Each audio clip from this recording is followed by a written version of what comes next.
तो भाई मैंने ड्यूटी करिकी आसिला पर रातिर आउ रोषेई करते आउ इच्छा होनी एते थका लगुची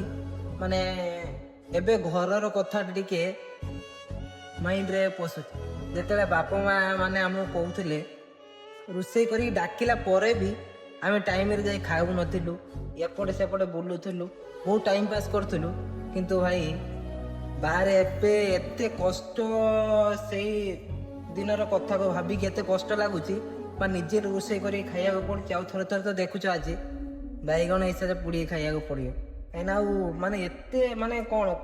कुड़िया सह कहीना हेनी भारी कष्ट लगुच भाई एते थर थर काम प्रेसर रही जाऊँ ना आउ कर खाई तो इच्छा होनी से तो देखु बैगण पुड़ी खाऊ।